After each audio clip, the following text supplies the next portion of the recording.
So, do you guys play golf? I don't know if you've ever been on a golf course where there's a lot of hazards like sand traps and that.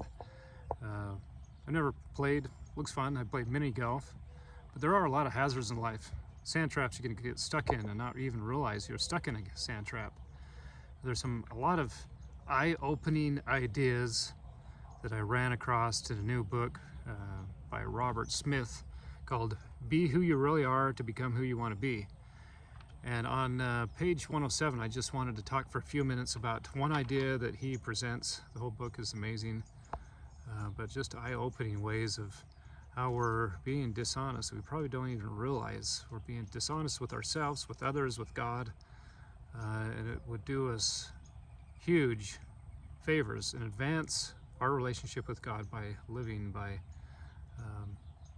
these thoughts and improving ourselves.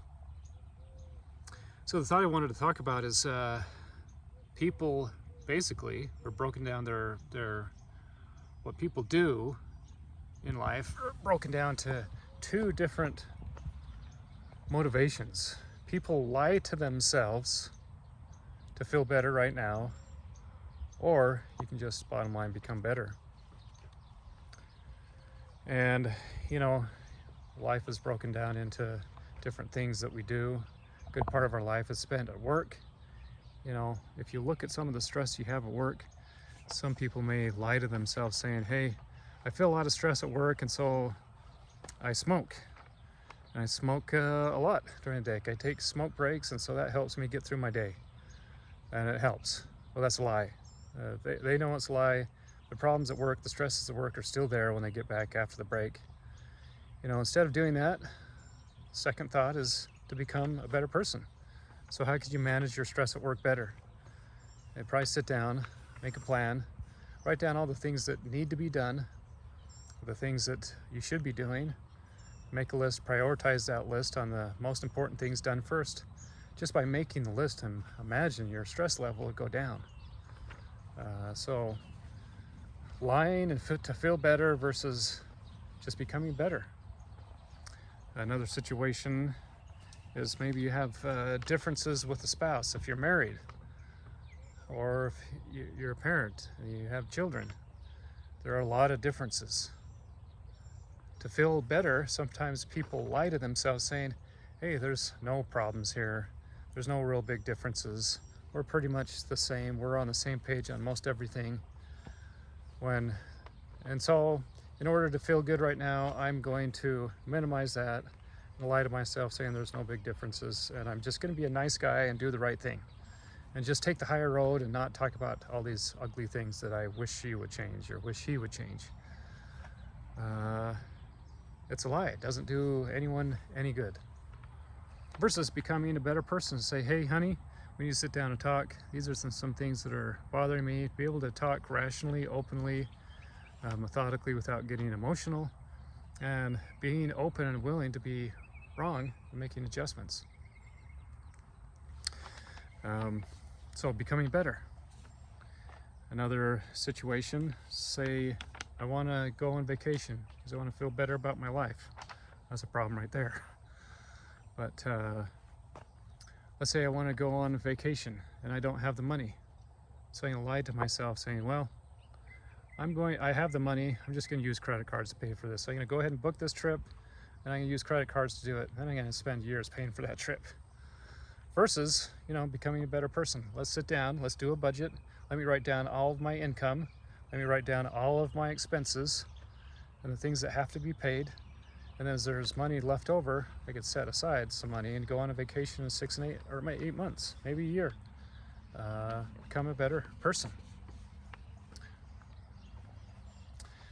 Let's say you want to have a very nice Christmas and you lie to yourself. I want to feel better about myself, so I lie to myself and I say, if I provide a really good Christmas for my wife and kids, all those disagreements and all that harm that's been done throughout the year will be erased. They will see that I love them because of all the money I spent on them. It's a lie. You can't buy your wife, your kids, their love and respect. Versus becoming a better person. They say, hey, I'm going to turn over a new leaf. I'm going to try to do better. and come home from work, instead of turning on the TV and watching football all night, I'm going to sit down with my kids, go through their day, figure out where they're lacking, give direction, give guidance, give counsel, teach them the things that I have done poorly and the things I have learned from and things I could do better, and pass that on. The things that they could do better, and become a better person. Let's say this last example, I have some idle time and I want to feel better about myself, so I lie to myself and I say, you know, all of this extra time, I work hard for 10 hours. When I come home, I want to feel good about what I do. I want to feel good about myself. So I'm going to lie and say, my idle time is mine. I don't have to account to anyone for my idle time. I can do whatever I want. My extra time, my discretionary time. You know, if I decide I want to play video games all night, sit on the couch and watch movies and eat potato chips, you know, that's my choice. It doesn't matter. That's a lie. Versus become a better person. Feel better about yourself long term, and you develop something that you're really good at, something that adds value to this world.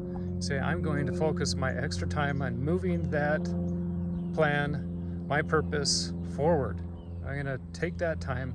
There's no discretionary time. I'm always working, either at work or at home, moving my purpose and my plan forward.